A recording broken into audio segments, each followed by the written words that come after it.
Welcome Solid Source, it is Derek Varnadoe here, and today we're going to look at a Comparative Market Analysis, a CMA in FMLS. This is the simplest and fastest way that I know of to pull data in FMLS. Perhaps calling it a CMA is a bit over glorifying this because this is not a cloud CMA that we would typically want to do for a listing presentation.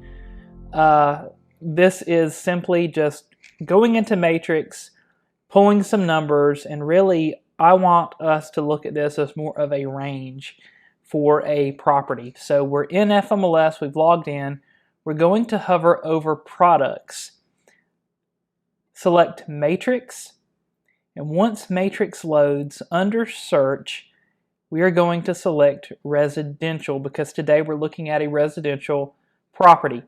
Now, once we're in Matrix, residential property search, our goal is really to see what other properties are similar to our subject property, the property address, that we can find, particularly those that have sold. We are also interested in active because that is our current competition.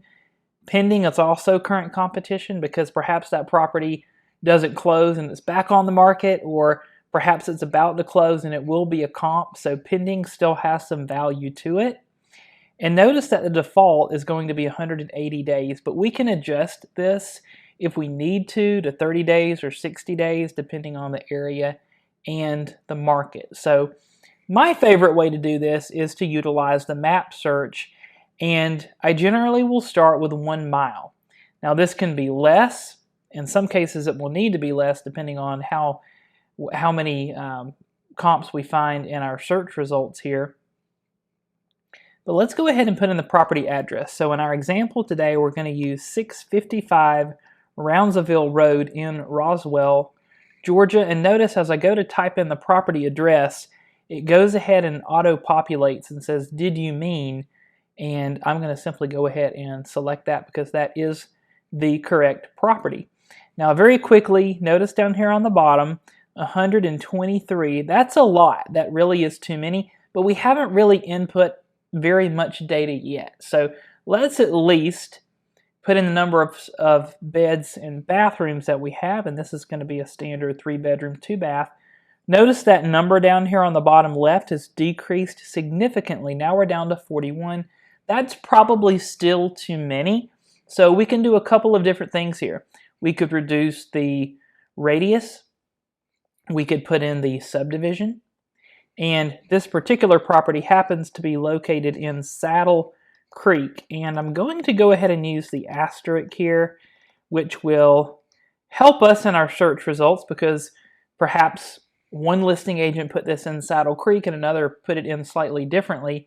This will allow any words before or after Saddle Creek for it to also pick those up too. And this brought us down to 6. So this gave us 6 sold properties in Saddle Creek, in Roswell.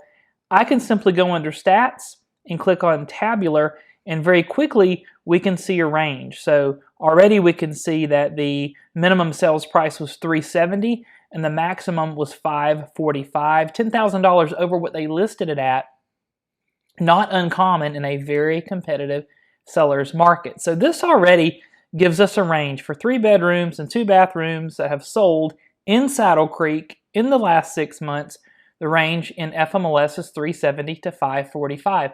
This is already valuable information very, very quickly that we've been able to pull from Matrix, because perhaps we're talking to a seller who is thinking about listing at $350. We've got wonderful news to deliver to that seller. You could probably sell for a whole lot more.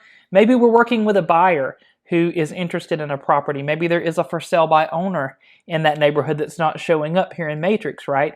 And that for sale by owner has their property listed at $600 even. Well, they may be overpriced. So you can already get my point here. This is valuable information that you could take this and run with it. But maybe you do want to see actives. Keep in mind, the goal is an apples to apples comparison to see what other properties as similar to this one as we can possibly find have sold for, and to see what their current competition is. That is so important too. So we didn't see any actives here, so let's remove the subdivision. That's one way we can kind of play around with this. 41, but maybe we want to go to a half a mile. Now we get 16. Now we have an active. Now we can dig deeper into this. We can take a look at the active, see what it looks like, what that subdivision is like in comparison to Saddle Creek. We absolutely would want to do that when we are preparing for a listing presentation, because we want to help our seller set the best price for the property that is going to be realistic. I'm going to back up just a little bit here and also try maybe even a quarter mile. That brought us down to only 2, so probably that was not going to be enough. Another thing that we can do is we could simply play around again with the date range. Maybe we just want to go back 60 days. Maybe 2 months is really going to tell us maybe prices have been going up and we want to see a real snapshot of what's going on. So this is looking a little better for us, because now within 1 mile of the property, we can see that we have 3 active listings. There's a pending, and there's also closed. Now here's a little trick. We can actually click on closing date and sort by the most recent closing date, and maybe we want to just pull 4 or 5. Looks like one of those will be Saddle Creek in the past 6 months, but this is another way we can pull some numbers. We're going to click on stats again and tabular, and here we go. So here's even more. 3 actives, going to give us a minimum and maximum, pending, a minimum and maximum, closed, and then also miscellaneous. Perhaps there's been some that have expired or been withdrawn. But again, that closed is really going to give us the best data. Now in this example, really feel better when we did the search based on the subdivision Saddle Creek, because those properties were in that subdivision. That's going to be the best guesstimate as to what a listing in that neighborhood would actually go for. Gives a buyer a better expectation as to what the values are when they're considering making their offers. But again, as we saw, not every subdivision is going to have any other active listings, so we may want to back out a little bit, because it's great to be able to say to a seller, look, here are properties that have sold in this subdivision in the last 180 days that were 3 bedrooms and 2 bathrooms.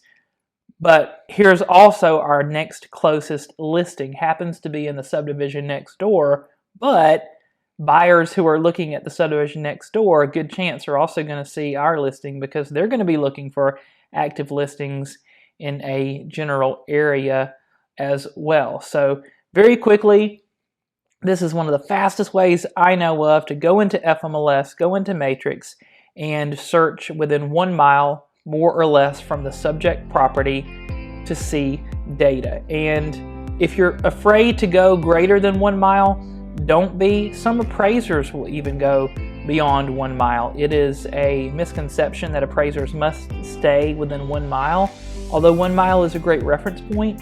But we have appraisers in usually once a year, if not more than that, who we love to ask FAQ to, and they have confirmed that they aren't required to stay within 1 mile. So you can manipulate the data, but just remember the goal is going to be the same. We really want to get a range as to what properties similar to our subject property have recently sold for, because that gives our buyer and our seller reasonable expectations as to what a appraisal will look like on the property in the near future. So hope you found this information helpful.